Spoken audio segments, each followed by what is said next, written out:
This is Coach's Corner.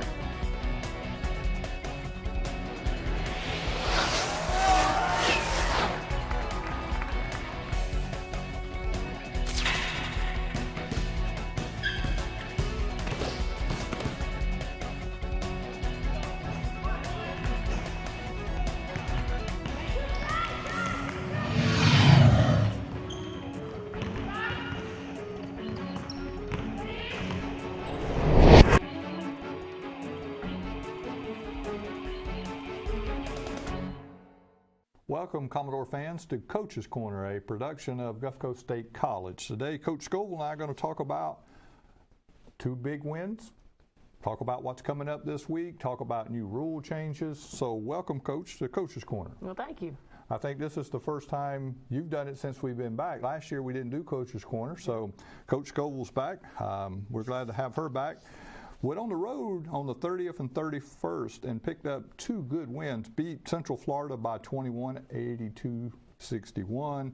And then the next day beat Santa Fe on their court by 24, 80-56. Two impressive wins. Yeah, we thought so. We were, excited about that to go on the road. We traveled the same day and played a late night game. It was really the first time that we had played against the new rules, because in the scrimmages we didn't play with the shot clock or we didn't play the quarter system, so we just kind of jumped out there and had to go full speed ahead with not a lot of experience with the new rules. But so we're real excited to have those two wins, because they're both good teams. Central Florida especially has two big time players, and so we fared well, and I was proud of our kids. And I guess the good thing was to know that we didn't play our best basketball. To come away with wins and not playing the best that we can is definitely a good sign. Yeah, you never want to play your best basketball at the beginning of the season anyway. So, but like you said, Central Florida traditionally has always had a great program. The win by 21, you traveled and played the same day. Yeah, we did. We had a late game there, and Gainesville had some big conference going on at the same time, so it was tough to get rooms and having the late game, and then just kind of trying to save a little bit. On the budget. We just traveled in the same day, so I was worried about that, but our young ladies did fine, kind of slept on the bus on the way down and had plenty of room, so it all worked out. If we lost, maybe I'd come back and be having some excuse. I guess I was looking for one, and we didn't have to use it. So in Central Florida, you talked a little bit about Santa Fe on their court. Yeah. On Halloween, I understand they had kids lined up around the building. They did. It was called Boo at the Zoo. I guess they're one of two junior colleges that have a zoo on their campus, and they were expecting like 15,000 people to show up, and from what was wrapped around that gym and up the street and down the street and around the corner, they definitely had a great turnout. So whatever they're doing for Halloween is a very successful event. So proud for them. But that was kind of exciting to watch the young kids come in there all dressed up. So, yeah. When you first drove up, did you think they were lined up to get in the gym? So like, wow, all these coming to watch us play? Well, not really. We knew ahead of time what was happening because of parking situation, but I wasn't expecting that kind of crowd. But that was kind of fun. And like I say, to play Santa Fe on their court, we always have a hard team with them. Even some of our best teams, we've struggled against Santa Fe, and took a loss down there. I think the last time I was at Santa Fe. So. That was just a big weekend for us. So and the win by 21 and 24 on a road trip, 2 games into the season, I would say it's a great start. Also, yeah, it was. Now, who played well in those games? Well, we had different people, and we've kind of been expecting that. I kind of thought that maybe at the beginning of the year that we would have a different leading scorer every night, and we've talked our post players. We kind of need for them to get double doubles, the best that they can. That's Chris and Audrey. And then the first night, Audrey just really was on fire. She got 16 points in the first half, and then the next night it was kind of guard play. Amanda Pascal, and then Chris kind of came on the scene the second night, and they both, I think, scored 19. But we had a lot of diversity in the second night. I think we had 4 people in double figures in scoring on the second night, so that was nice to have that kind of threat when you have it all over the place and on the perimeter and in the post. Kind of hard to beat. So we had that the second night. The first night we struggled. Chris got in foul trouble, so we were just kind of jumbling the line up and trying to get the right fit, and it was good enough to win, but it just wasn't great. And so we just have had different people. We've had guards to step up. We've had posts to step up. So when we can get that game in and game out, if we can, then we're going to be competitive. So now, everything starts from a coach's perspective. For mine, everything starts with your guards. How good are our guards this year? Well, they're freshmen. We have to start at that. They're freshmen, and every day we kind of emphasize the speed of the game, the physicality of the game that they're getting ready to face. That's going to change from where they came from. Our post game is experienced. Audrey-Ann comes from the SEC, and then of course Chris played 35, 40 minutes last year each game, and was a conference player of the year, was an All-American. So our post is strong with experience and leadership and play and physical play.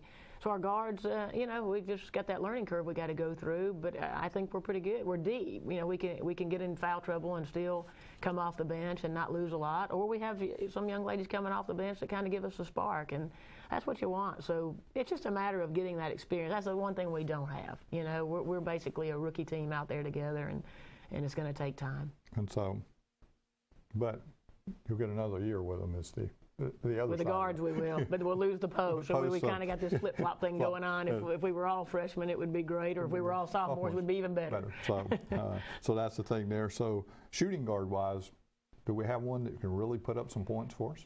Well, I think we're getting there. We have different pieces. We have some that can go off the dribble, and then we've got a couple that can spot up and shoot. The consistency, haven't seen that yet, but again, we've only played 2 games.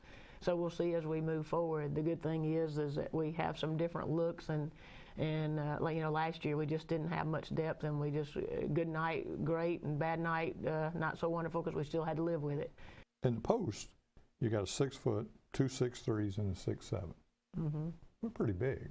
Yeah, probably we're the big. biggest team we've ever had. One of the biggest. I was trying to think that through, and maybe the biggest. And then we lost to 6'4" for the season. So that may come back to hurt us a little bit, because they're all just uniquely different. One's a face up, one's a banger, and one's a shooter, and one was finesse, and so losing the Fatou from Senegal, I think it may hurt us a little bit as we move forward. But yeah, we are big, and we're used to having lots of guards. So a little different for us in our coaching style. We're used to having. We do have short, quick guards. We still do have that, but we do have a little size this time. Now, is the size going to be able to run at the speed you want to play at? They have been. They have so far. Chris can run like a deer and loves the running game. And so, right now we kind of have those pieces. It's just a matter of gaining confidence. That's the one thing we don't have. We don't have that swagger. And hopefully, it's time. But we're starting to play now, so you got to start getting it. We talked a little bit about that. Let's change gears a little bit. Let's talk about rule changes and what the fans can look at. If a lot of them may not know, the ladies' side's gone to 4 10-minute quarters. Yeah. And I think the NJCAA Women's Basketball Rules Committee, which initially recommended the rule change, believes 4 quarters will enhance the flow of the game. The changes were also endorsed by the Women's Basketball Coaches Association Board of Directors. 4 quarters on the surface sounds okay, you're still playing the same amount of minutes. Here is the big part of that. Teams will reach the bonus and shoot 2 free throws on the 5th foul of each quarter, which means we could shoot a lot of free throws. We could have 2-hour games. Yeah. Early on, that has kind of been what's happened, because usually there's a lot of emphasis to eliminate physicality. So there are a lot of fouls being called, and there's a lot of people shooting the bonus with 5-6 minutes to go in a quarter. So you haven't played much, and you're already stopping play. So right now, it's not as wonderful. If that's what they thought was going to happen, was going to improve the flow of the game, that's not happened yet. But usually over time, things change, and the way the game is played, kids adjust. They're playing hard, and they're anxious since the beginning of the season.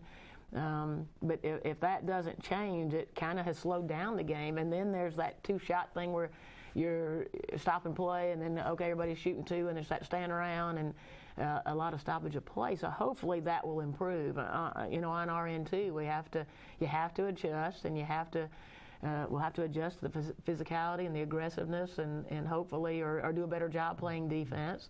And hopefully that'll change. If not, I'm not sure that their goal of improving the flow of the game is going to be the goal that they reach. And especially in the fourth quarter, they're going to be on the line at 5, so you don't have many fouls to give. May need to be up by a bunch going into that fourth quarter in some Well, games. you don't want to be behind. That will change that strategy. No. Is if you're behind and your thought is to press, and if you can't steal it, then stop the clock and put them on the line for 1-on-1, and challenge poor free throw shooters. You can still challenge poor free throw shooters, but they're going to get 2 shots at it now, instead of miss and you get the ball. So you don't want to be behind late in the ball game and have to foul as part of your strategy, because that is going to change the game unless teams are just very poor free throw shooters. But I don't see that happening. So that'll be tough. The next rule change, the panel approved during a timeout immediately after a made basket in the last quarter in the 59.9 seconds. The ball's going to be advanced all the way to the front court, the 28-foot mark, to be put into play. Yep. That changes. It changes a lot of your strategy with in a close game. It's going to change a lot of strategy. It's going to change at the point that you take the last shot, or at the point that you attack. You've got to try to advance the ball, and so that's going to change things offensively and defensively if it's a close game. So we'll see. We've been trying to put in those special situations, to think that way at that point, because if you advance the ball with a dribble or a pass, then you can't use that timeout to advance it to the front court. But we'll see. That part may make the game a little more exciting, because it'll be more like the pros, and they advance the ball, and with 1 second left, you can get a shot off, and when you couldn't in a full court setting. So that part could make it a little more exciting. I just hope we're not in a close ball game for that to be the factor. Or if we are, it's in our favor. I hope. You hope. So post defensive players, they're going to allow the forearm, open hand in the back of a post player that has their back to the goal. Hadn't seen that yet. We've called a lot of fouls. So they're going to allow that. Well, most coaches normally don't coach to defend completely behind somebody anyway. Yeah. I don't know. Your thoughts are going to have a lot of effect or not? It just depends. I've just seen a lot of fouls called, so I haven't seen that in play, or else we're not doing it correctly or not emphasizing it correctly. But right now, there's just like I say, kids are playing and they're anxious, and they're playing aggressive. Everything you've done at practice, you probably practice a little more aggressive, a little more assertive, and so the young ladies are going to have to adjust, coaches are going to have to adjust, and then we'll all hope that the officials adjust. Yes. So that's kind of where that is. One of the things, only place I think it'll affect band and amplified music now can be played during dead ball situations is at Northwest Florida. Because it's hard to hear there when the band fires up. Yeah. And so, for the most part, probably not a big deal. Probably not. And most places won't have that ability. You got Northwest that's got a pep band, and that may be more of a factor. And I think they're probably just trying to establish more of that game environment and that athletic environment. So it may drive me crazy because I'm old-fashioned, but it won't drive anybody else crazy. So, briefly, 10-second backcourt exceptions. They've come in. Balls deflected out of bounds by the defense. There's a held ball, and that possession arrows in favor of the offensive team, and a technical foul is called on the offensive team while the ball's in the backcourt. We've only played 2 games, and as I say, the scrimmages we didn't necessarily play with a shot clock and all that. But the first 2 games, I haven't seen the 10-second count. I haven't even seen that in effect where it happened to somebody. So that'll be interesting to see how that plays out as the season progresses. Well, we're about to run out of time. The Lady Commodores will open at home this Friday, 5 o'clock, against Henry Ford. Yeah. The game will be televised on radio and television. If you have cable, you can watch it on TV. It'll be streamed on the web, so you can watch it on the web. You can listen to it on the web. You can listen to it with your radio. So, Henry Ford open at 5 p.m. this Friday. What can the fans expect? A lot of hard play. These young ladies have really worked hard. They play hard. They're kind of fun to watch. You'll play again on Sunday. And I think that is a early game. It's a 1 o'clock game Right. against LSU. LSU Eunice, right. Well, And hopefully they don't have a comparable player to Fournette. No. So those are the things there. So, Coach, I think we have run out. 15 minutes goes pretty quick. Yeah. And so, so congratulations on 2 big wins. Commodore fans, come out and watch the ladies play this Friday, 5 p.m. at the Billy Harrison Fieldhouse on the Coach Rooney Scoville Court at Gulf State College. So for Coach Scoville, I'm James Baxley. Thanks for watching, Commodore fans, and we'll see you next time. Today, Coach Powell and I are going to talk about the Commodores. They're 3-1 right now. We'll talk about the games they played, what's coming up this week, and also rule changes. So welcome, Coach. Well, I appreciate it. Thanks for having me, and looking forward to the show today and all season. So like I said earlier, Commodores 3-1. Nice start. Went down on let me back up here, on the 30th. Played Lamar State over at Pensacola and won 87-74. First game of the season, it was a good outing for us. The men came out and played hard. Defensively, we did pretty well when we went back and tracked the basketball game. A few turnovers that are to be expected, especially at the junior college level in the first game. Could have kept their point total a little lower, but defensively we played pretty well. We did score, 87 points, and so that was a good offensive outing. So we had a good first game. Lamar State's a very good program from Port Arthur, Texas. They defeated us the first game of the season last year, so it was nice to get back and play them again and be able to win that, to get back even with them. So good first game. The men played well and they played hard, and so I was pretty pleased with the overall performance.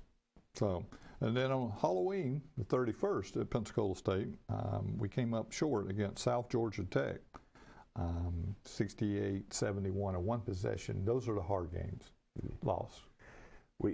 South Georgia Tech, we know them, along with both the teams we play this coming weekend, are the 3 best teams in Georgia. They have, I believe it's 6 or 7 sophomores. They have some guys with experience that are very good players. They're big. They start like 6'9", 6'8", 6'8" in the front line. Then they have some quick athletic guards. So very good team. We were playing pretty well up until about the 3 or 4 minute mark of the first half. Then we had a letdown. Not really for sure why. I have a couple of theories on why our level of play went down a little bit right before halftime. And so we went down, or went into halftime down 12. They made back-to-back threes in the last about 20 seconds of the half. So the men did fight back. We tied the game a couple of times with 18 seconds left in the game. We were down 1 with the ball. We had good penetration. And Donnie had a nice angle at the goal, but he over-penetrated a little bit, which is something that you work on in practice and you talk to men about. But just to be honest, until you experience a little bit of failure, you don't really adjust from the high school game to the college game. He went a little too far with the penetration. Ball got tied up, and then loose ball, and went to South Georgia Tech, and then they were able to win the ball game. We did come down, and we had a play to get a 3 to tie the game at the buzzer. It rimmed out for us, and that's the way it goes sometimes early in the season. Hopefully we learn from that. We watched film from that, and the next time we're in one of those one-possession games, hopefully we'll be able to find a way to win. Played at Pensacola. I assume Pensacola played opposite. Yes. How do they look? I thought that they looked good. Their starting point guard, I'm not sure if he's their best player or not, but he is a good player, is academically ineligible until Christmas, so they're playing without him right now. They also went 1-1. I think they defeated Lamar State by 8 or 9 points, and they lost to South Georgia Tech, I believe it was by 8 points. So similar scores. We defeated Lamar by a few more points than what they did. We lost to South Georgia Tech by fewer points than they did. It was on their home court, but similar type scores. So did another Panhandle Conference team play? Not in that event. Okay. So, and then Wednesday night of this past week, we played Sound Doctrine, won 81-58. Good game on Wednesday night, a midweek game. In this non-conference, it can become kind of monotonous. You practice 4 days, play Friday, Saturday. Practice 4 days, play Friday, Saturday. And sometimes that gets a little old. And so we were able this year, because the season, we were able to start on October 30th. We had this week without weekend games, and Illinois Central called and they wanted to come down and get a couple of games in. So we decided that we would play Wednesday and Friday and allow Illinois Central and Sound Doctrine to play Thursday. The Sound Doctrine game provided a chance for us to work on some things, and I do feel like playing that game was better than having a Wednesday practice for us midweek in the season. Then we were able to practice and watch Illinois Central play on Thursday before we played them.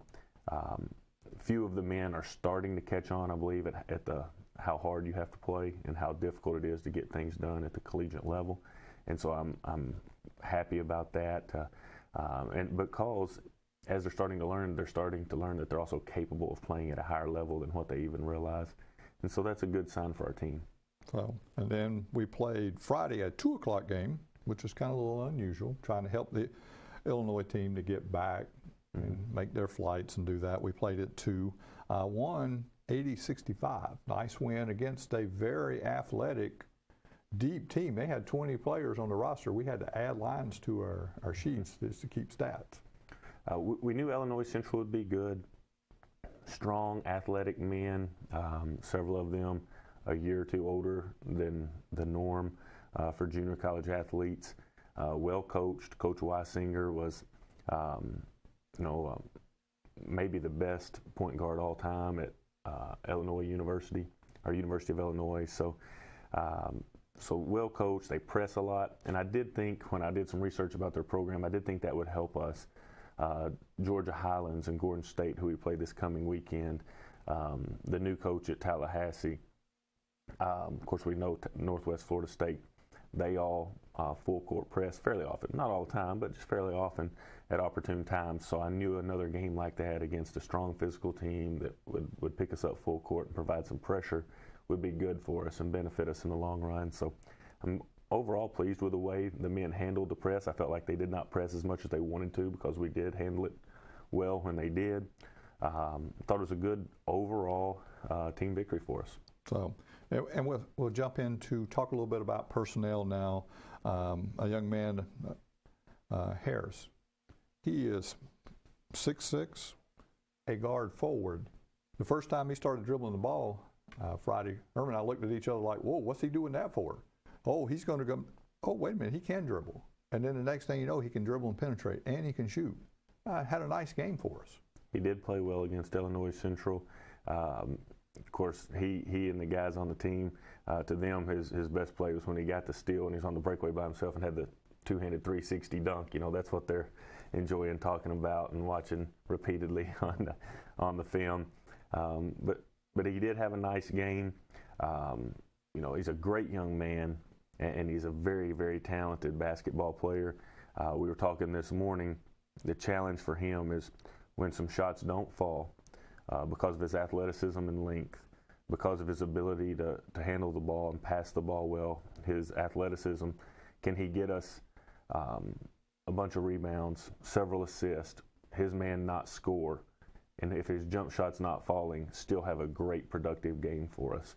And so that's just the next level of progression in his game. But he is a very talented young man. We spent a lot of time and effort recruiting him, and we're glad that he's here. So, and then McGowan's came off the bench, didn't start, rebounded like a machine, scored some for us, played hard. I think he played well. He's played well all 4 games. And you don't have to have a lot of sophomores at our level, but you have to have some sophomores that will set the tone, set the speed. And in each of the 4 games, DeVaris has done that. He's capable of being one of the better forward post players in our conference, and we expect to have big things from him. And so, now, one of the things Commodore fans may not be aware of, Jordan Tribble broke his leg Have we heard any more? They're going to evaluate in a few weeks to see whether or not they rehab him or put a pin in, and then he'd be gone for the season. Yeah, it's the doctor believes, Dr. Kellen believes that there is a fracture in his fibula, the smaller bone. He's in a boot right now. The Tuesday before Thanksgiving, he goes back to be evaluated, and there will be kind of a more firm, I guess, idea of what we need to do, whether it be, hey, it's healing up nicely, let's get him going again, whether it be, is there a need for surgery? Was there even less there than what we thought was on the x-ray the first time, which is also a possibility. So we'll find out here 2 weeks from tomorrow which direction it's going to go for Jordan. We want him to play. We're better when he plays. And we're just hoping it works out the best for him because he provides some good length. He runs the floor very well. He can rebound up, around, and above the hoop. And those are things that we need from a post guy. Well, a 6'10" sophomore. Mm-hmm. That's been there. So anybody else you want to talk about that's played well these first 4 games before we move on? I think that Donovan Franklin deserves some credit. He's done well, and other men too. We're 4 games in, so the season's over a 10th of the way finished, and I'm not down on any of the men. I think that they all still have a lot of potential and they're bright spots, that if they refine some of their mistakes, that they can really bring a lot to the table for our team. But Donovan's done really well, and another thing I want to point out is Kobe Gooseby in our wins has played well. And Kobe's game is so much more than just scoring, and it's so crucial to us that we have the Kobe that makes the extra pass and is willing to maybe have 6 points or 8 points, but also make every right play, defend the other team's best player. In our 3 wins, he's really done that. When we came up a little short against South Georgia Tech, talking to Kobe, he felt like maybe he was pressing a little and maybe wanted it too badly, if that's possible. I'm not sure if that's possible, but I do think you can want something so badly that you get yourself out of rhythm. So Kobe's level of play is important to us, and in all 3 of our wins, Kobe deserves a lot of credit. Well, we're about to run out of time. We're going 2 15-minute segments. Coach's Corner used to be 30, so we're trying 2 15s. So briefly, or quickly, let's talk about, you'll play Friday and Saturday, you'll play Gordon State and Georgia Highlands up in Georgia, 2 road games. The road games, great weekend for our program, for our team to kind of get another feel of where we are. Gordon State, strong, physical. They're going to have probably 10, a lot of these teams, we're only allowed 13 total players. A lot of these teams have 15 to 16, 17 players, and those bodies can make a difference some games, but they have a bunch of 6'4" to 6'7", maybe even 6'8" strong athletic men. Gordon State, play them at home late night, Friday night. Be a huge challenge for us. They're very well coached by Bruce Capers, a former Harlem Globetrotter. And then on Saturday, we played nationally ranked Georgia Highlands, who gave Tallahassee Community College their only loss of the season, and Georgia Highlands made the national tournament last year. So very good team, very good program, Georgia Highlands is. So great weekend, great challenge. We know we got to go up there and play our rear ends off, and it's just another step in trying to progress to get as good as we can possibly be. Okay, well, we only got like 2 minutes, so see if we can go quickly through rule changes. Men now used to have a 35-second shot clock, now they have a 30. Mm-hmm. And we had 3 or 4 possessions the other night. That affected us. We turned the ball over because of 5 seconds less on that shot clock. It can impact the game. My thought is right now, I've only watched the film once, but from watching the film one time, we're not going quick enough. Our transition game is okay, our primary break. Our secondary break, we're too slow going from primary to secondary break. Our early offense, maybe some people would call it. So we've got to go quicker. That will save us around 2 to 2.5 seconds from watching the film. And then when we go from our secondary break into a set, we can probably save another 2 to 3 seconds getting into our sets quicker. So I really believe that if we pick it up, then boom, that's the difference for us right there. It does impact the game. Obviously, can't deny there's a 5-second change, but we can still do what we want to do if we're focused in. And quickly, because we're down less than a minute, players now have to call timeouts during live balls. Coaches can't anymore. Closely guarded rule comes into play.